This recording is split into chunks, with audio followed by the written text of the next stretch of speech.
flight, yeah, on time. Sunny Adelaide. How's it feel to be here with your team? Yeah, really good. I think one thing the playing group love doing is getting on a flight together. They love coming to play here. It's an amazing stadium, and really excited about what tomorrow presents. First game after the bye as well. Was the break nice? Did you get up there? Break was good. We so straight off the Richmond gave the players 4 days off, and they sort of had an opportunity to down tools for a little bit, sort of physically and mentally, to get ready for a strong 3 or 4 days training over the weekend into a normal week. So, to the players' credit, they've trained really well over the last 10 days, and we'll need to for tomorrow. Did the bye come at a good time? Coming up with a pretty strong win, you probably want to carry that momentum through that. Does the break kind of stop that momentum coming through this weekend? I think probably one thing you look at is how they trained Friday, Saturday, and to their credit, they trained extremely well.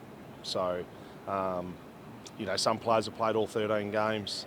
There's an opportunity to have a bit of a break and freshen up a little bit, for a big second half of the season. It's also allowed you to bring some of your key players back in. How huge is it to have Tom, Errol and Joel back in? Oh yeah, they're really important for our footy club. I think when you talk Joel ahead of the ball, it's probably been an area that we've been battling with for most parts of the season. And then, to bring obviously Errol and Tom back in, they're leaders of our football club, the players and what they bring, certainly with energy, and also Errol with his hard two-way running. We've missed throughout the year, but it's great to have him back. Have you noticed? Sorry, this way. Yeah. Sounds like Sydney as soon as you start, just goes. Just with that energy that they bring, have you noticed a difference in energy in training and in the team? Obviously, they're travelling with you now. Yeah, and they've travelled throughout the year, but obviously to know that they can train fully, which they did for the past 2 weeks, has certainly lifted it. What they provide our football club isn't just the energy, but they're the players who have a real say in what we do on the football field. So, they've been out for a while, so hopefully they can get back to their best as quickly as possible. Does this feel like a chance to reset, given the injuries you've suffered in the first half of the season and the way that's impacted the form? Does this sort of feel like a real chance to go again now you've got everyone back? Yeah, it does. I think one thing you don't want to also rely on is getting certain players back to turn your season around. They are important players for our football club, but we want to make sure that we're building a system and the way we play, so when they do come back, they just add. And hopefully, and time will tell how quickly they dive back into it, but they've worked extremely hard through their rehab process.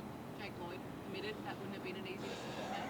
No, not at all. I think when you've got a player who's played as long as he has, unfortunately now there is some selection issues, with players, with returning players. So, we made sure that all the players, if they are, getting dropped or in that position, that they know exactly why, what they've got to work on, and now they've just got to go to the VFL and get it done. So most players have been there, so it's now just a matter of trying to reset them and get them going. Port in a very similar position to you guys in terms of needing wins to keep in that finals hunt. We saw how high the pressure was in their game against Melbourne last week. Is that what you're expecting, a real high pressure game considering how much is on the line? Yeah, definitely. I think that's what they, generally for the most part, that's what they deliver. The last two wins obviously against GWS and then Melbourne, here at home, to be able to play the way they did and, to get their real ascendancy ahead of the ball, around the contest, and their pressure numbers, as you mentioned, were phenomenal. So we expect that. We always prepare for teams at their best and try and highlight that and to let the players know that's exactly what they're going to do. A lot has changed in the 12 months since, but obviously last time Swans faced Port here was about as bad as the first quarter as you can get. Does that get addressed this week? Do you have to look at that and make sure that they're on the game? No, I think most of the players are aware of what happened last year.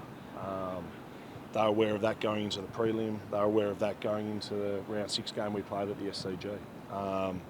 Obviously a different area, same team, different city, but these players have certainly a drive now to to make amends for the start of the season and to try and build on an inconsistent first half.